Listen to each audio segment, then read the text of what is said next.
जय हिंद फ्रेंड्स। हमारे बहुत सारे भाई लॉ ऑफ कनेक्टिविटी नहीं जानते हैं, उनके पास वाकई में पैसा नहीं है। जबलपुर का हमारा एक स्टूडेंट है, उसने हमारा कोर्स खरीद लिया, पैसा दिया, पता चला उसके पास खाने को पैसे नहीं। कहीं उसके अगल बगल के उसके मित्रों से पता चला कि सर खाने को नहीं है। इस देश में एक तबका ऐसा है जो है लेकिन देना नहीं चाहता, वो भी तबका है लेकिन वो देना नहीं चाहते, और बिना दिए आशीर्वाद कभी नहीं मिलेगा। और खेल आशीर्वाद का है, इसलिए हमारे देश में भिक्षु की परंपरा रही। जब कोई संत तुम्हारे दरवाजे पर आता था और तुम उसे एक रोटी देते थे तो वो भिखारी नहीं था, वो तुम्हें आशीर्वाद देकर जाता था, वो तुम्हें राय देकर जाता था, वो तुम्हारी दुनियावी समस्याओं का समाधान देकर जाता था। इस देश में संत कभी भिखारी नहीं रहे, सद्गुरु भिखारी नहीं है, पंडित श्री श्री रविशंकर भिखारी नहीं है, आशुतोष महाराज भिखारी नहीं है, मां निर्मला देवी भिखारी नहीं है, आचार्य रजनीश भिखारी नहीं है। इसलिए हमने संतों को कभी भिखारी, भिक्षु कहा। भिक्षु जिसके ज्ञान चक्षु खुले हुए हैं, जो ज्ञान दे रहा है और उस ज्ञान को तुम कीमत से तौल नहीं सकते, तो तुम जो थोड़ा बहुत देते हो, 1 करोड़ 2 करोड़, उसके लिए कोई माने नहीं रखता। सर सदगुरु के लिए पैसा माने ही नहीं रखता। जो चीज उस आदमी के पास है ना, पैसा कहीं खड़ा ही नहीं होता उस आदमी के सामने। इसलिए आप जब किसी संत महात्मा को दान करते हो तो बहुत एहसान नहीं करते हो सर। एक तो आप मोह में करते हो, या हो सकता प्रभाव में कर रहे हो, लेकिन अगर उससे आपने कुछ सीखा है, ये जो शरीर है ना सर, ये मन अमृत का तो आदि ही नहीं है सर। ये जिसको हम अमृत कहते हैं उसका ये आदि ही नहीं है। अमृत ढूंढता है, ये कहता है कहीं अमृत मिलेगा। सर अमृत आपके सामने पड़ा हुआ है, करेला अमृत। दुनिया में जितनी भी कड़वी चीजें हैं, लेकिन चूंकि हमने कड़वे को स्वाद ही नहीं बनाया। कल एक साहब कह रहे थे कि आजकल के बच्चे बड़ी महत्वाकांक्षा नहीं रखते। मैंने कहा उसका एक बड़ा सिंपल सा रीजन है, बड़ा साधारण सा रीजन है, वो छत से ऊपर देख ही नहीं पाते। हम गांव में जाते थे नाना के यहां, आसमान के नीचे सोते थे, तो हमें ऊंचे तक देखने की आदत थी। हम नाना के यहां जाते थे, 1-1 महीने गांव नाना के यहां रहते थे। गांव में खुले आसमान के नीचे चारपाइयां बिछती थी सर, और जमीन से आसमान तक नजर जाती थी। हम तारे गिनते थे, तारे गिनते थे। जब तक बच्चे आसमान के नीचे सोते रहे, उनकी महत्वाकांक्षाएं बढ़ी रहीं, और जब बच्चों ने आसमान देखना ही बंद कर दिया, महत्वाकांक्षा छोटी हो गई।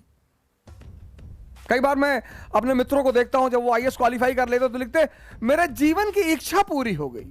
बस, बड़ी उपलब्धि है हिंदुस्तान में आईएएस बनना, बड़ी उपलब्धि है सर, बहुत बड़ी उपलब्धि है, उसको इतना कम नहीं आंका जा सकता, बहुत बड़ी उपलब्धि है। हिंदुस्तान में कुछ परीक्षाएं निकालना बहुत बड़ी उपलब्धि है, एएफएमसी निकालना उपलब्धि है सर, आईआईटी में पढ़ना उपलब्धि है सर, आईआईएम में पढ़ना उपलब्धि है सर, कंपनी सेक्रेटरी निकालना उपलब्धि है सर, उपलब्धि है सर, आईएएस निकालना उपलब्धि है सर, सुप्रीम कोर्ट में बार एट लॉ का मेंबर होना उपलब्धि है सर। बाकी इस देश में कुछ भी उपलब्धि नहीं है। ये उपलब्धियां हैं, बहुत बड़ी चीज, लेकिन उपलब्धि है सर। मैं इनको उपलब्धियां मानता हूं सर,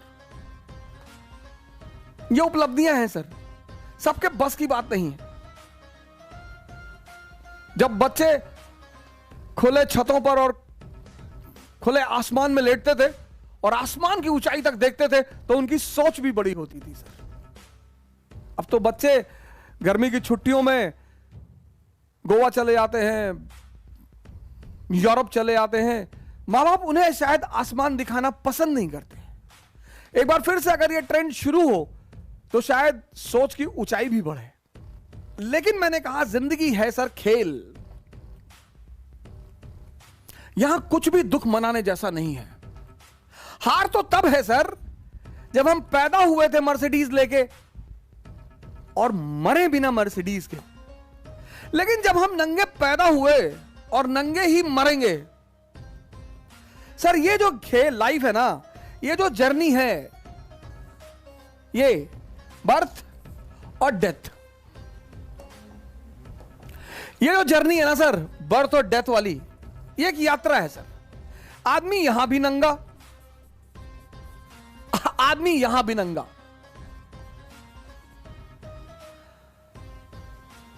जब दोनों जगह नंगा है तो अब इसको जीने के दो तरीके हैं। एक, रो रो के जियो, रोज रो रोज। ये जो 95% आम आदमी है सर, ये वही है सर, रो रहे हैं सर। जिनके पास मारुति स्विफ्ट है ना, वो फॉर्च्यूनर के लिए रो रहे हैं। जिनके पास 3 BHK का मकान है, वो विला के लिए रो रहे हैं। पागल। हमारे एक मित्र हैं, अब तो रहे नहीं, श्री एस के ओझा जी, हमारे संघर्ष के बहुत बड़े साथी थे वो। उनका एक कमरा था सर 6x6 का, 6x6 का सर। हम उस 6x6 के कमरे में 3 लोग सोते थे सर। हमारे पास इतना पैसा नहीं था कि हम रूम रेंट पे ले लें मुखर्जी नगर में सर। मेरी 8 बजे सुबह क्लास होती थी और अब शुरुआत में तो आपके पास इतना पैसा होगा नहीं, घर से कोई बैकिंग थी नहीं, माता जी ने घर से भगा दिया था। सिर्फ मेरे एक बचपन के मित्र हैं जिनका नाम मैं किसी दिन बहुत फुर्सत से लूंगा, पंकज पांडे जी, उन्होंने बीच बीच में बहुत आर्थिक सहायता की सर। लेकिन आप हर महीने खाने का पैसा, कपड़े का पैसा थोड़ी मांगेंगे सर। आप 8 बजे से लेकर 2 बजे तक होटल में, 4 बजे ऑटो से कमरे पहुंचते थे, सुबह 8 बजे क्लास होती थी सर। ये जो यात्रा है सर, अब तुम्हें डिसाइड करना है कि हंसोगे कृष्ण की तरह। इस आदमी का जीवन देखो सर, जन्म से मृत्यु तक चुनौतियां।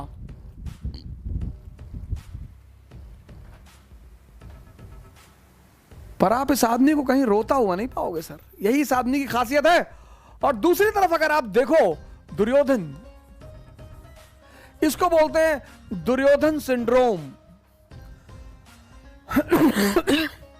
बहुत सारे लोग इस दुनिया में दुर्योधन सिंड्रोम से परेशान हैं। हमसे कुछ लोग कहते हैं, भैया भैया आप टॉप मॉडल की फॉर्च्यूनर ले लीजिए। काहे ले ले? क्यों ले ले? पेट्रोल भराने का पैसा दोगे? बहुत हमारे सिंपथाइजर हो तो खरीद के दे दो। नहीं, आपके ऊपर अच्छा नहीं लगता। अबे हम 20 इंच की साइकिल पे चलने वाले आदमी, हम फातिमा स्कूल साइकिल से जाते थे सर। हमारे फादर तो पोस्ट मास्टर थे सर, 9,000 सैलरी थी उनकी। तो अब उसके बाद हम जो भी कमा रहे हैं वो तो हम तो बेनिफिट में हैं सर। अच्छा क्या नहीं लगता? गांधी जी पैदल चलते थे। मैं आप सभी मित्रों से निवेदन करूंगा कि अपनी जीवन में साइकिल को जगह दें सर। अगर आपने साइकिल को अपना लिया सर, 10 किलोमीटर की रेंज में जहां भी चल रहे हैं साइकिल चलाइए सर, मस्त रहेंगे सर। और कभी आपको लगे कि मैं आपको प्रवचन दे रहा हूं, आप आइए दिल्ली और हमारे साथ साइकिलिंग करिए 60 किलोमीटर की 1 गो में। और हार नहीं कर पाए सर, छोड़ देंगे पढ़ाना, कभी कैमरे पर नहीं आएंगे सर। जिसको भी लगे। और मेरे बड़े सारे मित्र कहते थे बोलने के लिए तो कोई भी बोल दे, बोलने के लिए तो हम भी बहुत बोल दे। नहीं सर, मैं डरता भी हूं सर, पर मैं जितनी बातें आपसे कहता हूं उनको मैं भी करता हूं सर। मेरे पास साइकिल है सर, उसी साइकिल ने, फॉर्च्यूनर ने किसी को इज्जत दी सर। बड़े लोग फॉर्च्यूनर पे चलते हैं, उस साइकिल ने मुझे इज्जत दी, उस साइकिल ने मुझे नाम दिया, उस साइकिल ने मुझे सेहत दी। सर मैं 2 किलो आम खा लेता हूं, आम मैं छोड़ नहीं सकता था, शुगर बढ़ रही थी स्टेरॉइड खाने से, सर्कोडेसिस की वजह से आम छोड़ नहीं सकता था। तो हमारे स्वामी जी हैं, उन्होंने कहा भाई आम छोड़ने के लिए कौन कह रहा है। हमने कहा फिर, बोले चला दे 50 किलोमीटर साइकिल। जब मजा ले रहे हो ना सर, तब मेहनत भी करो। और आनंद पता है क्या सर? स्वस्थ शरीर। ये जबान इतनी बड़ी,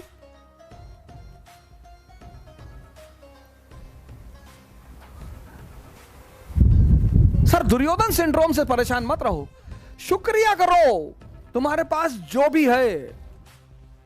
2007 में हमारे मित्र हैं पांडे जी, पंकज पांडे जी, उन्होंने दया खा के मुझे अपना स्कूटर दे दिया। उनके पास एक ब्रेवो स्कूटर था, तो हमसे कहे यार तुम जो है कोचिंग तक जाते हो ऑटो पकड़ के, हमको अच्छा नहीं लगता, तो ब्रेवो स्कूटर दे दिया उन्होंने।